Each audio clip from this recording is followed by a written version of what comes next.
What's up, everybody? Today I want to talk to you about something that's really overlooked in the world of prepping today. Most home accidents happen in the kitchen. And doing what we do, we're 90% dealing with food, usually storing it, canning it, eating it, whatever. But preparing it, we sometimes forget about safety. So if these aren't sharp, you're going to need one of these.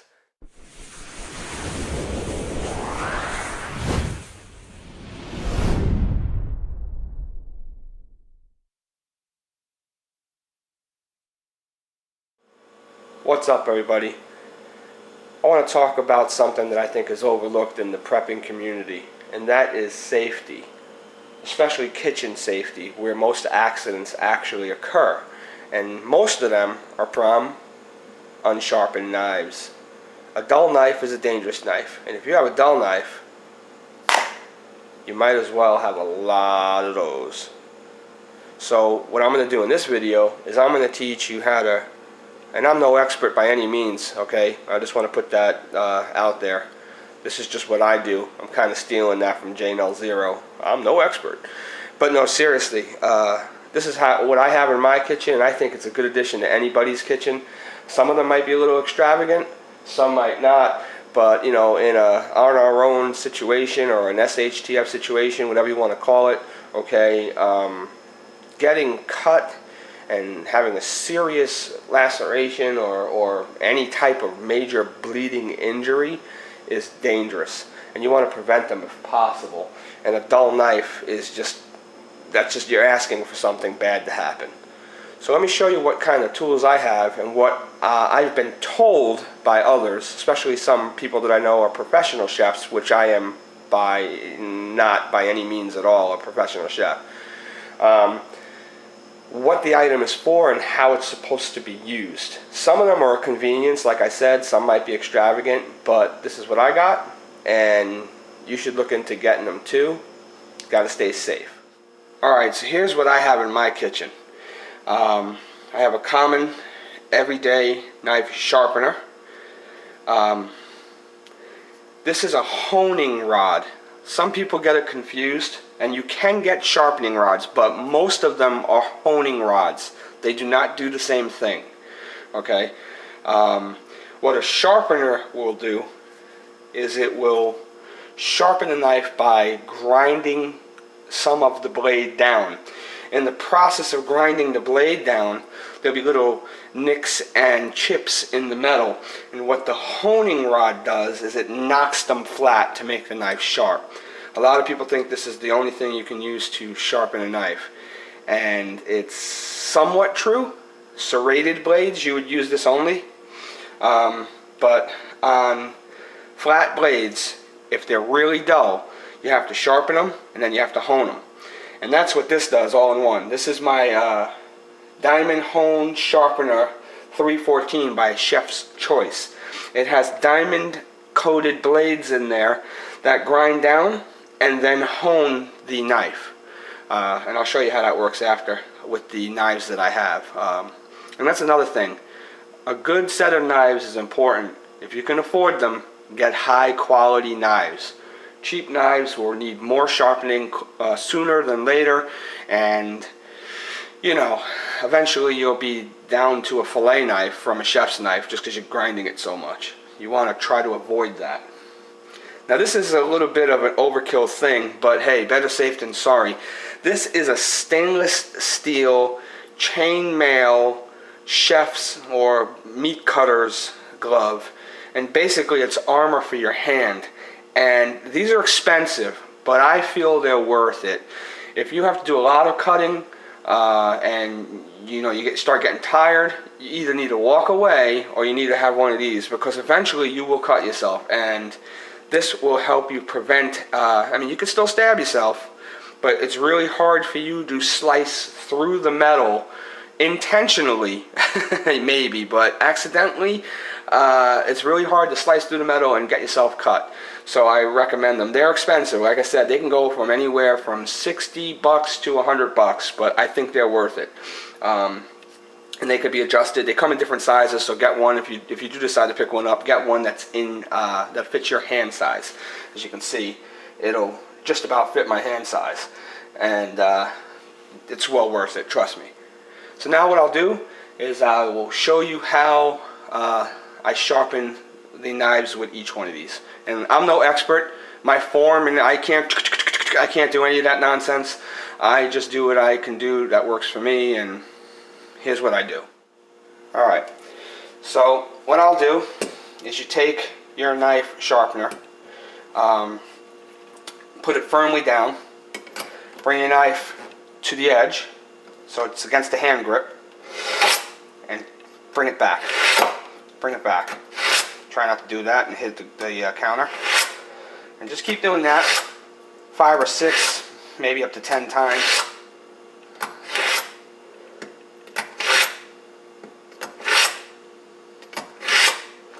And I don't know if you can see that, but the blade becomes very sharp. I'm not sure how well that's showing up on camera. The angle, I can't really see it. But sometimes I'll just hold it, get a little bit more pressure. But you want to make sure it's in there first before you actually sharpen it. And now you go for the second step, which is honing the knife with the blade. Now, one thing I do not know, and I know every knife is different, is the angle you should hone or sharpen your blade at. Some are more sharp, you know, I don't know what the word is. Some have higher degree angle than others, okay? And usually about a 33-degree angle is what you're shooting for. And you just basically, now you're going to hone it, knock those little serrated like particles and chipped particles off the blade, and you'll feel it. All of a sudden it'll get really smooth. It won't kind of fight you anymore when you're doing it. Okay, now what I do, just because I want to be safe and sorry and not get any food particles or metal particles in my food, I'll run it under the sink, the water, and I'll just carefully dry it off without bringing my finger in front of the blade. And that's a sharpened knife. Now, if I was going to use the Chef's Choice here, I wouldn't need this anymore. What you do in this case, bring your machine over, okay, and you have the sharpening for the left and right side of the blade, and the honing for the left and right side of the blade, okay? And basically what you do is you turn your machine on. This might get a little loud, but it's all in the timing of the blade. And you know what? I'll show you the difference. I'm going to use a different blade here. This knife is my chef's knife, and what I'll do is I will show you the Santoku knife. This knife is ridiculously sharp, usually all the time, but I'll sharpen it anyway. This way you can see the cutting action, because I will slice a tomato to show you how nice and sharp they become. Once the machine gets up to speed, bring your knife in, lay it against the stop.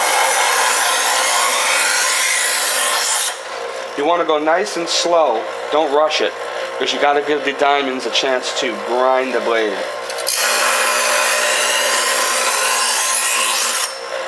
You do that 4 or 5 times.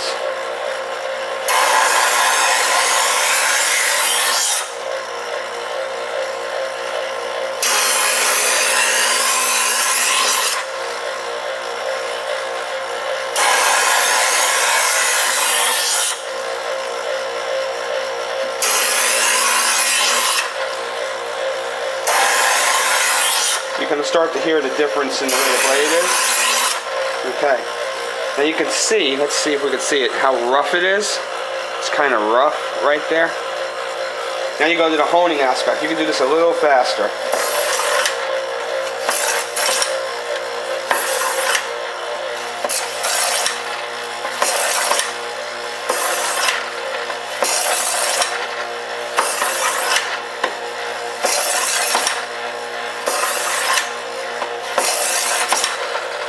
And that's all that you need to do. Now we'll go for the cut test. Actually, before I do that, I want to show how you take care of a serrated edge. You do not ever sharpen these unless you absolutely have to, because they're kind of a self-sharpening blade. Alright? The only thing you could do to bring it up to spec again, so to speak, is to hone it. So you would only use the honer in this case, and only do it 1 or 2 times.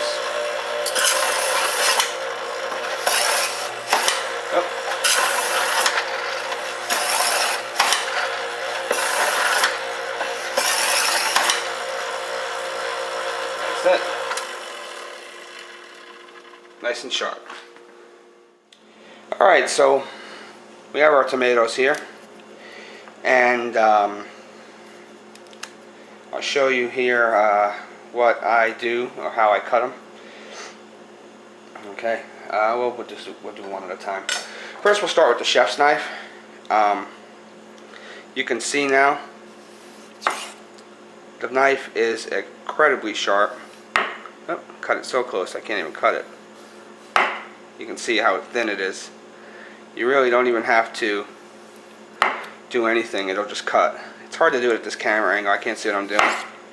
But you can see that it's very, very thin. I mean, ridiculous. To have a sharp knife is important. As you can see, my culinary skills are less to be desired. There we go, let's get it straight. But you can see that, just like butter. Look how thin that thing can cut. That's ridiculous. Okay, and that was just with the hand honing and the hand sharpening, right? Throw that in the bowl, because I'm going to make myself a salad after this because I'm hungry. Okay, and now what we'll do, let's get this cleaned up a little bit. You don't want to mess, because I'm notorious for making messes. Alright, now what we'll do is the Santoku knife, and you can see I'm not even putting any pressure on the knife at all. We'll cut these a little different. Whoa! See how quickly, the only thing I don't like about this particular Santoku, it doesn't have the air, there's like little notches cut in there for like cheese and air. It makes the food not stick to it. So tomatoes are notorious for sticking because they basically, they're so liquidy they stick to everything. But you can see, I mean, you can cut, let's see if we can get this going here. Very, very easy to cut the tomato into small little pieces. Now, I don't normally recommend doing this, but for demonstration purposes, this is the chainmail. As you can see, it won't let you cut through. It does damage the blade of your knife a little, so don't do that too much. You can stab yourself, I won't do that. But this is why you should have that. If you're cutting a lot of meat, you don't want to nip off your finger. It's a good idea to invest in one of these. They can be pricey, but they're worth it. So there you have it. The overlooked safety tip of the day is to be safe, especially in your kitchen. And one way you achieve that is by having sharp knives. The worst thing that can ever happen to you is you have a dull knife in an SHTF or on our own situation, and you get a nasty, deep, gushing flesh wound that will need stitches, or even worse, become infected, because that can make an already bad day even worse, and nobody's got time for that. So practice safety, get the equipment needed ahead of time, build redundancy, have more than one way to sharpen. One of the things you didn't see here that I have to pick up still is a sharpening stone, because having more than one way to do something will, one, improve your skill set, and two, it builds redundancy so that if one method fails, you have other ways to achieve the same result. And that's what I'm all about. So that's my tip of the day. I hope it helped everybody out. Stay safe, keep prepping, and keep up the good work, everybody. Later, YouTube. Hey, what's up, everybody? Today I want to talk about an unforgotten... What the hell's an unforgotten? What the hell's an unforgotten?